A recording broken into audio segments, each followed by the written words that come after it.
estamos en el Simposio de Medicina Vascular. Queremos agradecer a todos los participantes, a los disertantes, a los directores. Primero me quería presentar, mi nombre es Karen Cuello y junto con la doctora Cristina Catip vamos a ser las coordinadoras de este Simposio de Medicina Vascular se va a centrar en lo que es el tema de pie diabético. Con respecto a la dirección, tenemos a la doctora Fernanda Recalde, que es médica de planta del Servicio de Cardiología e Imágenes Cardiovasculares del Hospital Británico de Buenos Aires, coordinadora del área clínica vascular de la Unidad Vascular Periférica del Hospital Italiano de Buenos Aires, al doctor Fernando Garagoli, coordinador de la Unidad de Enfermedad Vascular Periférica del Hospital Italiano de Buenos Aires, y al doctor Andrés Izaguirre, médico cardiólogo en la Unidad de Enfermedad Vascular Periférica del Hospital Italiano de Buenos Aires y exdirector del Consejo de Medicina Vascular. Bueno, a Fernando ya lo presenté, recordar que es el coordinador de la Unidad de Enfermedad Vascular Periférica del Hospital Italiano de Buenos Aires. Siempre un placer tenerte con nosotros y cuando te escuchamos, vos vas a hablar de los inhibidores SGLT2 y agonistas GLP-1, más allá del control glucémico. Cuando quieras, Fernando. Bueno, muchas gracias Karen, gracias a todos los que nos acompañan en un nuevo evento académico del Consejo de Medicina Vascular. Bueno, históricamente el tratamiento de la diabetes tuvo un enfoque glucocéntrico, es decir, basado en el control de la glucemia. Sin embargo, en los últimos años ha habido un cambio de paradigma y el enfoque ha virado hacia un enfoque más holístico, es decir, considerando además el intento de reducción del riesgo cardiovascular y el riesgo renal con el tratamiento instaurado. En este sentido, las guías de práctica clínica actuales recomiendan un tratamiento farmacológico guiado por el riesgo cardiovascular de nuestros pacientes diabéticos, es decir, en este sentido, priorizar en aquellos diabéticos de alto y muy alto riesgo cardiovascular aquellos fármacos cardioprotectores. En este sentido, las guías americanas de enfermedad vascular periférica van en una línea similar y en pacientes con diabetes tipo 2 y enfermedad vascular periférica asociada, es decir, el subgrupo de pacientes diabéticos con muy alto riesgo cardiovascular, se recomienda fuertemente el uso de agonistas de GLP-1 e inhibidores de SGLT2 con el objetivo de reducir el riesgo de MACE, es decir, muerte, infarto o ACV. ¿De dónde surge esto? De la vasta evidencia que hay en la literatura acerca de estos fármacos. Fíjense, en metaanálisis, los inhibidores de SGLT2 han reducido significativamente el riesgo de MACE, en un 10% aproximadamente, sobre todo a expensas de eventos como insuficiencia cardíaca y eventos adversos renales.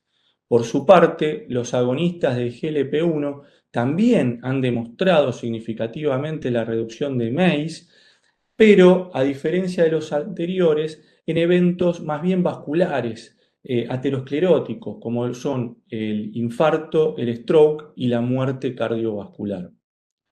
Ahora bien, ¿qué sucede con el riesgo de eventos adversos mayores en las extremidades o también conocido como MAIL?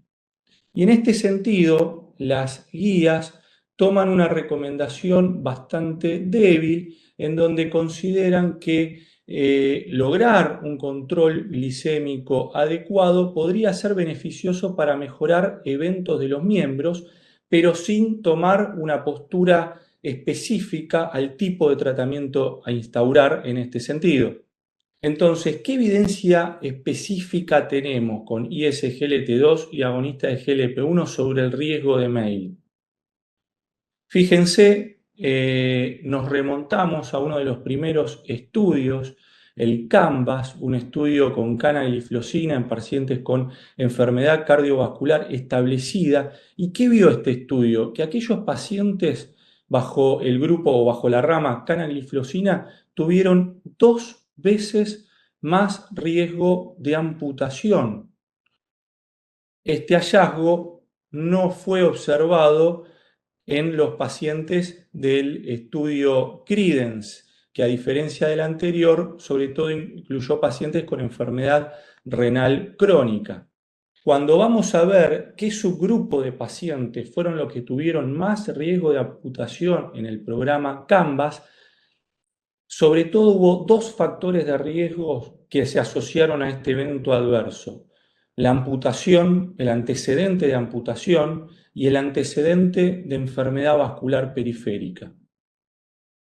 Ahora, cuando vamos a ver toda la información publicada con canagliflozina, vemos que el riesgo de amputación termina siendo neutro. Lo mismo sucede con dapagliflozina y con empagliflozina. Con lo cual, lo que se vio en el Canvas y el riesgo de amputación, ¿es un hallazgo real o un hallazgo espurio? Algunas conclusiones al respecto: por un lado, remarcar que hay un subgrupo que probablemente esté en más riesgo, aquellos con antecedente de enfermedad vascular periférica y amputaciones previas. Segundo, preguntarnos, ¿hay plausibilidad biológica de este fármaco con este evento? Alguna de las hipótesis es que los ISGLT2, por su efecto diurético, podrían reducir el volumen intravascular, llevar a una hipovolemia y esto generar una disminución de la presión de perfusión en las extremidades en pacientes con arterias con estenosis hemodinámicamente significativas. Ahora, esto se vio solo en el Canvas y no se replicó en otros estudios con canagliflozina y en otros estudios con otros ISGLT2. ¿No será cosa de azar?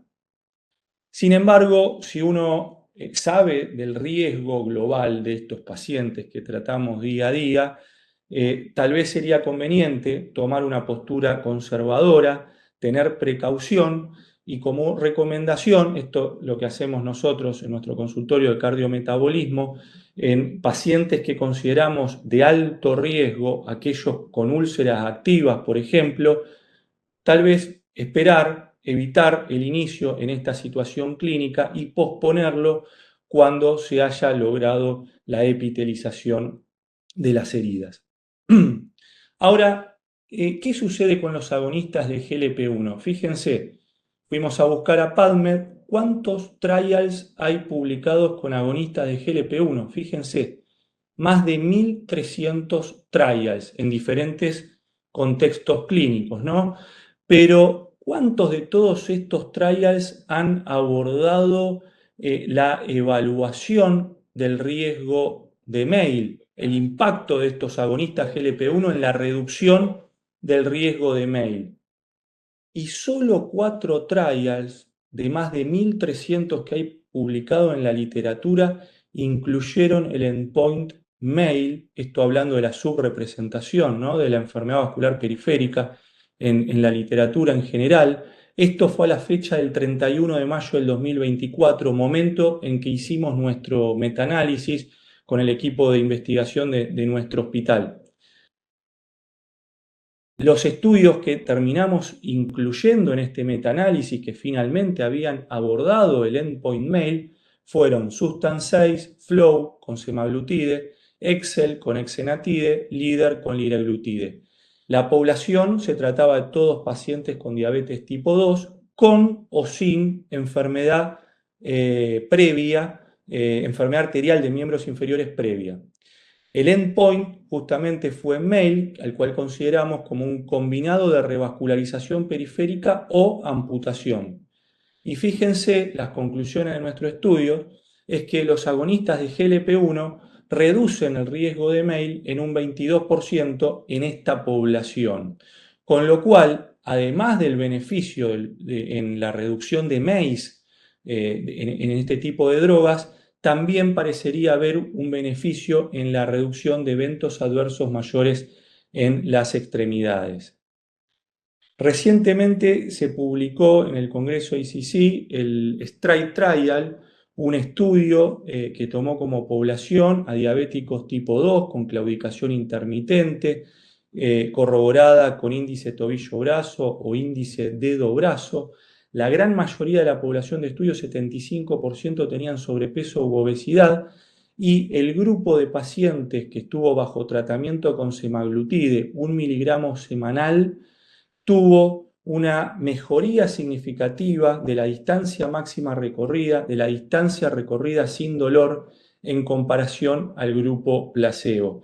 Este estudio, en mi opinión, tal vez dejó más dudas que certezas, pero tal vez un interrogante que podamos discutir más en detalle justamente en la discusión es: ¿estos hallazgos de semaglutide se deben a efectos directos de la droga en la vasculatura periférica o son efectos secundarios a la pérdida de peso? Como nuevos horizontes y perspectivas, hay nuevas drogas más allá de los agonistas de GLP-1, como son los agonistas duales o los triple agonistas, que más allá del agonismo de GLP-1 generan un agonismo sobre receptores GIP, otra hormona incretínica, y sobre los receptores de glucagón. Y esto ya está demostrado que este tipo de drogas son más potentes, reducen mucho más el peso corporal, reducen mucho más la hemoglobina glicosilada cuando lo comparamos con agonistas GLP-1 de primera línea, como son la semaglutide y liraglutide. Como conclusiones, estos son mis mensajes. Estos pacientes son de muy alto riesgo cardiovascular y nuestro tratamiento tiene que estar enfocado a reducir estos eventos. Y SGLT2 y agonistas de GLP-1 son drogas de primera línea en este escenario clínico, y si bien son drogas complementarias, en el contexto de la diabetes y la enfermedad arterial de miembros inferiores aislada, los agonistas de GLP-1 parecen estar en un escalón superior en cuanto a evidencia, más aún si existe sobrepeso u obesidad asociada. Pero siempre pensar en la adición de un ISGLT2 por la complementariedad de efectos, más aún si nuestros pacientes tienen asociado insuficiencia cardíaca, falla renal y sobre todo cuando no logramos el control metabólico. Y precaución en el inicio de ISGLT2 en contexto de úlceras activas. Muchas gracias. Y ahora vamos a seguir con la charla del doctor Esteban Gándara, que siempre nos acompaña en estos simposios. ¿Cómo estás, Esteban? Buenas noches, ¿cómo están? Realmente, como Buenas siempre, noches. muchísimas gracias de poder participar y por la invitación. Vamos a tratar de poder complementar todas las charlas que han estado muy, muy buenas. Así que vamos a hablar un poquito qué estrategia antitrombótica deberíamos usar en estos pacientes. Estos son mis conflictos de interés. Y ya creo que hemos hablado, así que vamos a ir saltando esto, pero sabemos que en los pacientes con diabetes la prevalencia de enfermedad vascular periférica es bastante alta, se ve más en los pacientes que suelen tener las manifestaciones más severas de prediabético, especialmente úlceras que son difíciles de cicatrizar, que tienen mucha movilidad cardiovascular y morbimortalidad. Y sabemos que la presencia de pie diabético, ulceraciones y enfermedad arterial periférica tiene una alta mortalidad, cercana al 50% a los 5 años. Sabemos que también la enfermedad arterial periférica es un problema alto de hace muchísimos años. Sabemos que está bien, estuvo explicado que este problema está aumentando. Cuando tenemos pacientes con isquemia crítica, el 12% de ellos generalmente van a requerir una amputación, y sabemos que la mortalidad es muy alta y por lo menos siempre se creyó que este grupo de pacientes tiene una mayor chance de MACE en comparación con los pacientes con enfermedad coronaria. La idea de esta charla es un poquito cambiar un poquito el paradigma de la querida y bienvenida aspirina, un poquito, y ver dónde la ponemos a la aspirina actualmente y ver qué otros esquemas antitrombóticos podemos usar. Yo siempre muestro diapositivas cuando la aspirina estaba en su apogeo en el siglo pasado. Se utilizaba porque no afectaba al corazón, eran unos puntos de venta más graciosos. Y si miramos este metaanálisis del año 1994 de British Medical Journal, podemos ver los beneficios que tenía la aspirina en los eventos vasculares mayores en pacientes con enfermedad vascular periférica. Hoy por hoy, como bien estuvo discutido todo en esta charla, sabemos que no existe un solo tratamiento, a pesar de lo que me gustaría poder decir que el tratamiento antitrombótico es el mejor tratamiento que uno le puede dar a estos pacientes para prevenir las complicaciones. Sabemos que no solo cambio de hábitos, como dejar el tabaco, bajar de peso, hacer una dieta saludable, tener entrenamiento físico, sino mejorar el control de la presión, mejorar el tratamiento hipolipemiante, obviamente la introducción de todos los nuevos hipoglucemiantes orales, y hay un rol todavía que tenemos que tener en cuenta del tratamiento antitrombótico para mejorar los eventos de estos pacientes. Y un poquito para pensar es cómo podemos utilizar los tratamientos antitrombóticos en esta población. Voy a dejar 3 preguntas que me parecen interesantes de las guías del IEC del 2024. Todos sabemos que el paciente que tiene enfermedad vascular periférica va a estar con un agente antiplaquetario, la mayoría de ellos van a estar con aspirina o con clopidogrel, pero nos quedan 3 sitios de discusión, que es el rol que tiene la terapia combinada en dosis bajas del rivaroxaban con aspirina, los pacientes que tienen enfermedad vascular periférica estable y especialmente los que tienen diabetes, cómo realmente engancha, el rol que tiene esa combinación también en los pacientes que han tenido una revascularización.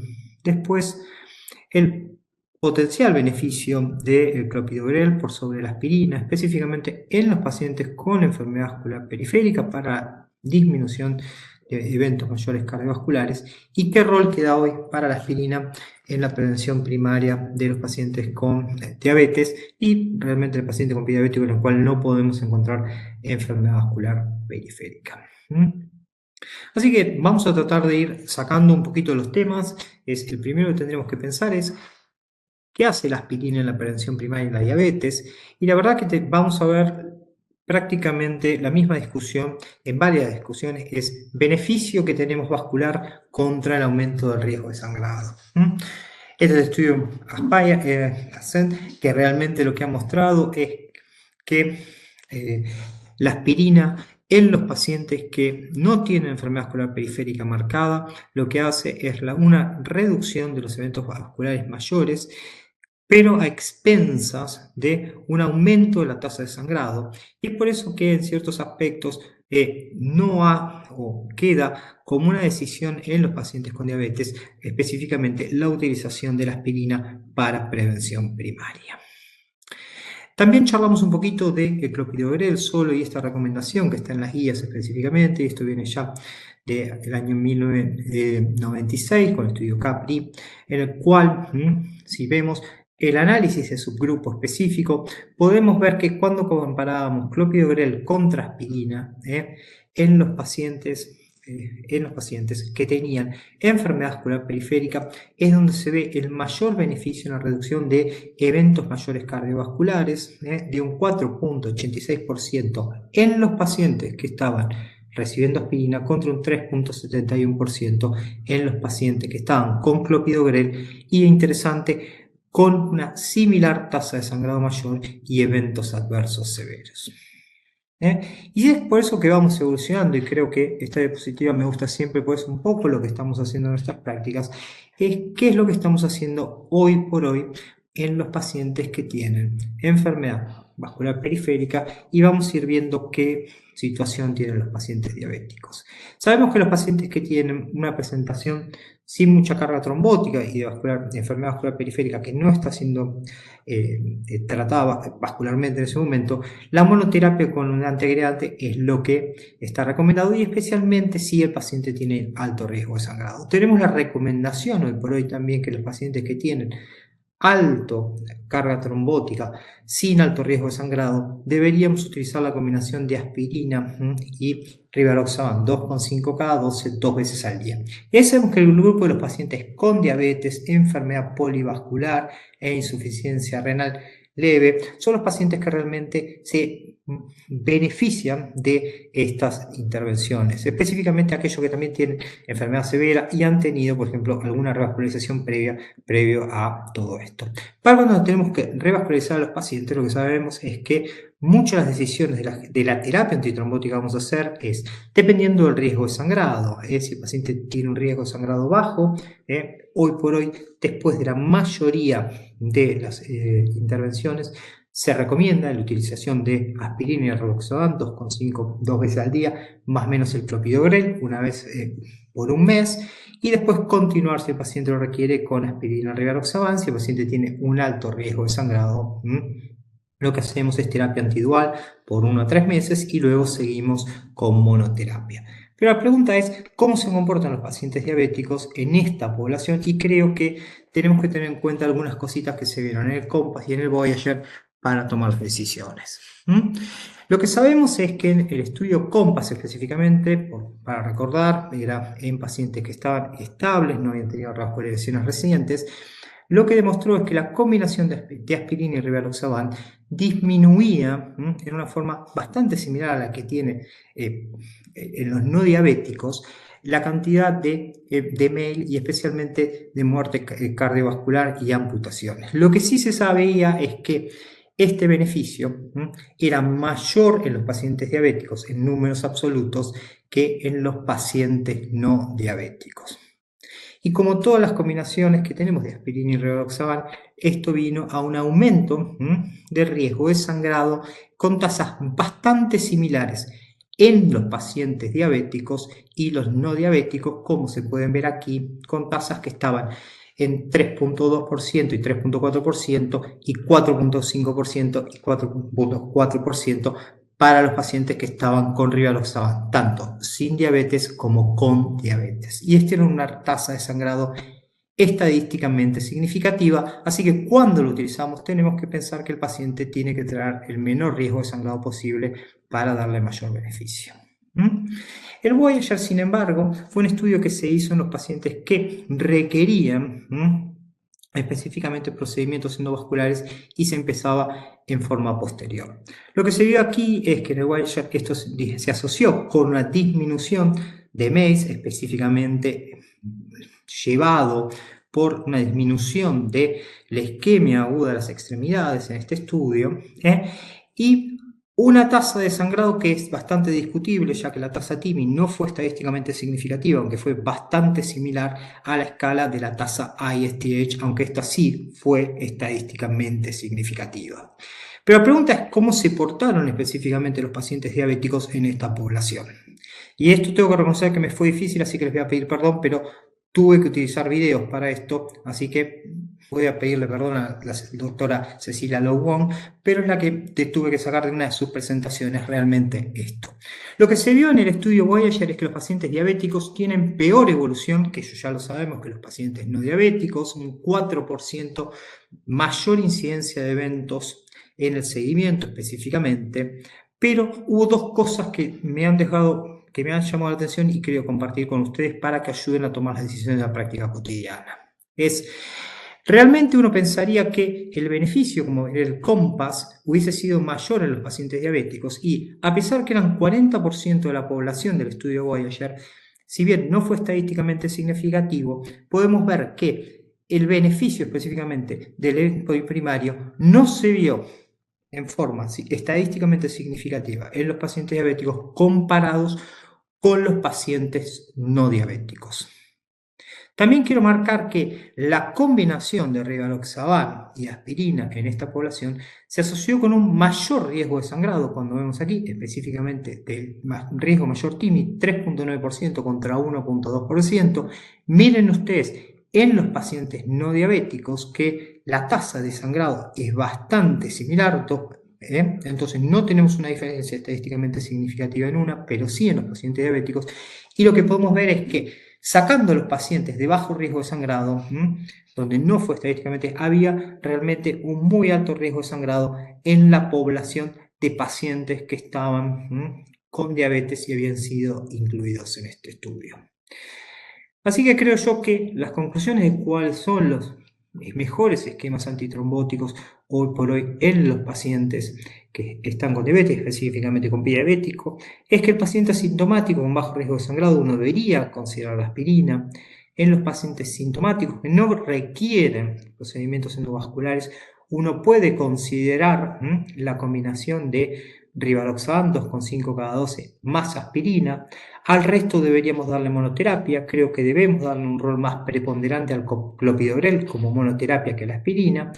Y postprocedimiento específicamente, considerar si es el paciente un paciente de bajo riesgo de sangrado, potencial el uso de rivaroxaban 2,5 cada 12 más aspirina. Dejo ahí el más menos clopidogrel por un mes, porque realmente creo que es exponer al paciente a muy alto riesgo de sangrado, siempre y cuando el paciente tenga muy alto riesgo de evento. El resto de la terapia debe ser antiplaquetaria dual por un máximo de 3 meses y luego monoterapia probablemente con clopidogrel.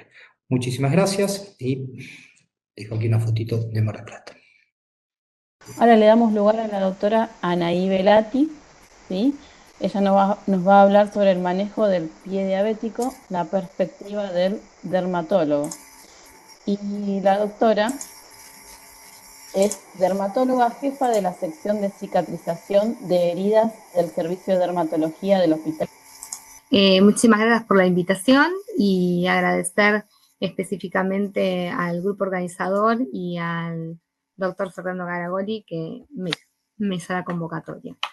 Bueno, un poco el doctor Izaguirre hizo una introducción y creo que muchos de los ponentes hemos hablado de varias cosas en conjunto, así que creo que no estoy tan sola, creo que tenemos muchas cosas para hablar en común dentro de la fisiopatogenia que fue trabajada, pero volver a puntuar esto, que tenemos un paciente diabético en donde inicia su úlcera por una patología neuropática, en donde tenemos una alteración de la disminución de la sensibilidad, pero también es una alteración autonómica, en donde nos va a dar lugar a todas las lesiones preulcerativas, que es todo lo que le ocurre al pie con su cambio posicional y con todas las expresiones cutáneas de la sequedad y las modificaciones de uñas y faneras. En el otro polo nos encontramos con el componente vascular, que fue altamente tratado en todo este simposio, ¿sí? Con la enfermedad micro y macrovascular, sumándole un tercer punto de dificultad para la presencia de heridas, que es el sistema inmunológico deteriorado, en donde el paciente no va a tener una buena respuesta inmunológica, sino que va a favorecer a esta infección sin una respuesta celular adecuada. El paciente diabético es un paciente que está globalmente inflamado. Entonces, dentro de lo que es el proceso de cicatrización, un proceso que es habitual para cualquier herida, se encuentra detenido en un proceso inflamatorio en donde las heridas tienden a tener este componente de una progresión a la cronicidad. La expresión del diagnóstico de pie diabético, de la etiología y de la definición estuvo abordada por varios de los ponentes, pero remarcar que es una lesión, una herida que se va a dar bajo la condición de una neuropatía, de un componente arterial o de una asociación infecciosa. No es una herida cualquiera, sino que tiene que tener un origen causal en la fisiopatogenia de la enfermedad. Los números y las realidades son duros, los hemos hablado durante todo el simposio. En Argentina, 3 de cada 10 pacientes son bien evaluados a la hora de presentar una evaluación del pie. Hechos que nos ponen alejados a poder hacer prevención primaria y trabajar sobre las lesiones preulcerativas. Sabemos que esto es una patología prevalente y de alto crecimiento y impacto. Lo hemos hablado en varias de las disertaciones, que esto ocurre generalmente en pacientes de poblaciones de bajo nivel económico y de poco acceso al sistema de salud. Y no es menor de que tenemos mayor índice de pacientes que van a fallecer, pero también pueden fallecer no solamente por los eventos cardiovasculares periféricos, sino también por una lesión en el miembro a punto de partida de un pie diabético. ¿Y todos nuestros pacientes diabéticos van a tener un pie diabético? No, esto no es así, no es que todos los pacientes lo van a tener, pero sí sabemos que de un 15 o un 25% van a desarrollar a lo largo de su vida esta lesión. Y esta lesión lo que nos va a generar es un aumento del riesgo de las amputaciones, hecho que lo pone en una situación de discapacidad. No todos los pacientes que se amputen van a poder ser equipados correctamente, y menos en países con poco nivel económico para poder acompañar el equipamiento de un paciente. Entonces lo estamos confinando a una situación de discapacidad mayor. Y también fue expresado en las presentaciones que estos pacientes se acompañan de enfermedad retinopática. Entonces quedan en una discapacidad visual y en una discapacidad motora asociada. Por esto es que el Ministerio de Salud convoca a generar un documento de posicionamiento para poder colaborar con esta dinámica y con un grupo de expertos y con referentes de diferentes sociedades se elaboran las primeras pautas como documento nacional en el 2021, que acá les comparto el QR, pero lo pueden encontrar en la web. Y la idea es esto, es vencer esas individualidades, como bien hablaba el doctor, y empezar a entender que todos somos necesarios para poder construir un diálogo común y un conjunto de ideas para poder poner al paciente en el centro de las necesidades y poder ir a tratar esto. Este año se pudo desarrollar la Vía Clínica, que es una aplicación práctica de todos los elementos que acompañan al desarrollo de inicio a fin de un pie diabético. Esta implementación nos vamos a quedar con el primer eslabón, que es el trabajo en lo que es la línea de atención primaria, en donde tenemos las lesiones preulcerativas. Y también fue hablado que los equipos y el trabajo y la implementación de formas ordenadas de ver a los pacientes bajan el riesgo de amputaciones y de hospitalizaciones, hechos que aumentan los costos del sistema de salud. Entonces, de esta vía clínica nos vamos a quedar, como dijimos, en el primer eslabón, en el porqué del paciente genera estas heridas y en encontrar el antes que se nos ulcere. Esa deformidad, que si no evaluamos el pie no la vamos a ver, las alteraciones en la piel, que van a estar dadas por la cerosis y la hiperkeratosis, y una respuesta mecánica, porque la respuesta de la hiperkeratosis y el pie diabético, de este mal perforante plantar, es una respuesta mecánica a la que tenemos que acompañar con terapéuticas mecánicas, y esas son las que son difíciles de implementar muchas veces en los diferentes sistemas de salud. Entonces vamos a ir viendo punto a punto la anhidrosis, en donde vamos a tener que esta sequedad cutánea nos va a dar esta fisura, esta ruptura de la piel y la oportunidad de infecciones, la presencia de la sequedad, que como dermatólogos le decimos cerosis, que va a dar pequeñas rupturas, y prurito, que también puede dar lugar a estas erosiones como vemos en este paciente. La presencia de nicomicosis, que acompaña la colonización de bacterias, no solamente de hongos, y de la ruptura de la piel en los interdígitos. Como vemos acá, este engrosamiento de las faneras también puede ser situación de traumatismos y de lesiones en los dedos y también en los miembros contralaterales. Los interdígitos abren puertas a las infecciones y muchas veces en pacientes, como vemos en el paciente inferior, deja lesiones en un paciente arterial en donde lo pone en una alta situación de riesgo. Las onicocriptosis son otro factor a tener en cuenta y siempre ante el tratamiento de esto debemos de tener una correcta condición vascular para el abordaje quirúrgico de los mismos. Los celomas, que anunciamos que eran un problema de hiperapoyos, en donde la respuesta de la piel, de la última capa córnea, es aumentar la queratinización. Por eso vemos esos celomas. Pero este pie, con hiperapoyos, debe tener que incorporarse a un calzado en donde también perdió la sensibilidad protectiva mínima, por esta cuestión de la alteración autonómica y de la sensibilidad. Entonces, esto es lo que hace complejo a que los pacientes puedan acceder a calzados adecuados para su condición. Y esto los pone en riesgo. Y acá, una vez que ya se conformó la lesión, vemos el mal perforante plantar, que es esa lesión ulcerada, que tiene un collete hiperqueratósico y que muchas veces inicia con una hemorragia, como bien explicó el doctor sobre la alteración, el hiperapoyo y la compresión de la articulación sobre la piel. Entonces, cuando tenemos ya una úlcera, tenemos que pensar quién es nuestro paciente, cuál es el terreno en el que estoy trabajando. ¿Solamente tiene un componente neuropático? ¿Es un paciente isquémico o combina ambas circunstancias? Hechos que fueron representados por los diversos ponentes, en donde sabemos que el 50% va a ser neuroisquémico. Entonces, sabiendo quién es el paciente que tengo por delante, recién ahí vamos a poder abordarlo terapéuticamente. Y tenemos que hacer una valoración psicoambiental, esto de saber qué paciente tengo, qué nivel de recurso va a tener el paciente para poder afrontar la patología. La etiología en sí es una úlcera que está vinculada con la enfermedad de diabetes, entonces vamos a hacer el abordaje terapéutico correspondiente, metabólico, infeccioso y del manejo del dolor. Y si tenemos una herida, muy probablemente tengamos que insulinizar a nuestro paciente para generar una respuesta anabólica también de la insulina, aparte del manejo de la glucemia. En relación a las heridas cuando ya están instaladas, vamos a tener un trípode, garantizar la irrigación, hacer una descarga, que es algo muy básico porque las patologías dijimos que era de carga mecánica. Si nosotros no descargamos al paciente, no vamos a poder tratar a este paciente. Y es el gold estándar del tratamiento.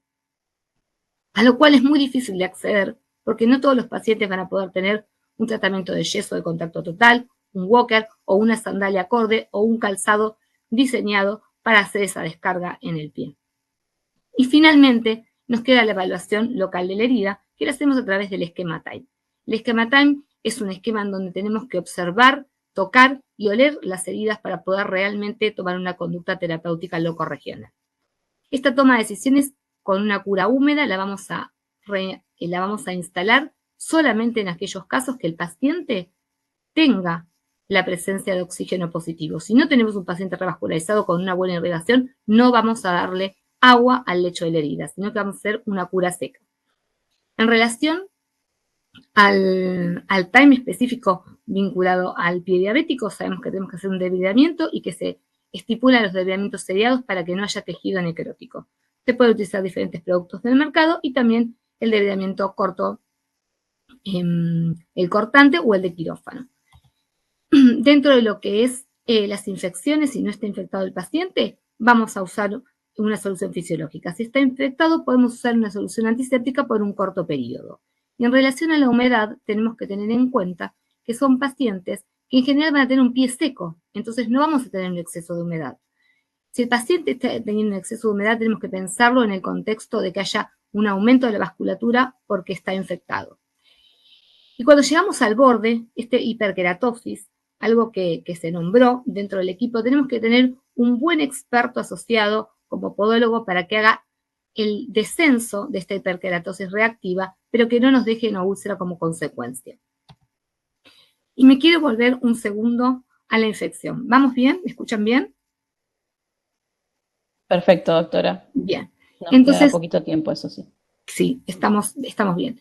Vamos un segundo a lo de la infección y quiero retomar este concepto de ataque de pie diabético que un poco viene de la mano de ustedes, de la gente de cardiovascular, en donde queremos equiparar el concepto de la hora de oro a la hora de trabajar con un paciente con una isquemia crítica, con una infección crítica, a lo que le ocurre a un paciente con un stroke, con un infarto en curso, ¿sí? Tenemos que hacer una derivación oportuna a un centro de tercer nivel para que este paciente pueda salvar su miembro e incluso pueda salvar su vida.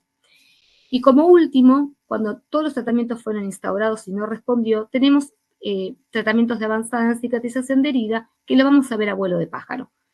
¿Qué son los factores de crecimiento? El oxígeno hiperbárico, la presión negativa y la bioingeniería de tejidos que viene a buscar un nuevo lugar en esta reparación. Van a escuchar el tratamiento con plasma, trabaja sobre la fisiopatogenia de esta enfermedad, que dentro del lecho de la herida van a estar en descenso los factores de crecimiento y los vamos a acompañar con llevarle factores de crecimiento al lecho. Podemos usar cámara hiperbárica para aumentar el oxígeno, donde en el plasma no vamos a necesitar vehiculizarlo a través de los vasos, que van a estar ocluidos de la micro o de la macrovasculatura. Podemos usar la presión negativa cuando tenemos que hacer una cobertura rápida de las exposiciones tendinosas, cuando mi tejido no genera un buen tejido de granulación. Y la bioingeniería de tejidos viene siendo destacada desde la industria con productos ya aprobados por la FDA, como es el Apligraf para pie diabético, íntegra, en donde hacemos una cobertura de lesiones, por ejemplo, con un debridamiento importante quirúrgico que deja expuesto tendones, hacemos una rápida cobertura para que no tengamos complicaciones posteriores a la hora de la reparación. Tienen un lugar los desarrollos locales. Nosotros en nuestro hospital desarrollamos el cultivo, el auto injerto de dermoepidérmico, en donde queremos buscar el estímulo del lecho con productos propios de desarrollo institucional. Y para finalizar, esperamos que después de este simposio podamos ver a nuestros pacientes, verlos más y mejor, realmente con equipos que se centren y que vean al paciente en un todo, en una forma integral y que lo evalúen en una forma ordenada y consensuada. Entendiendo que la diabetes, como hemos hablado, tiene un gran impacto sociosanitario con un alto índice de mortalidad y morbilidad. Para finalizar, agradecer al equipo con el que trabajo todos los días, que es el equipo de pie diabético del hospital, y a mi equipo de trabajo. Muchísimas gracias.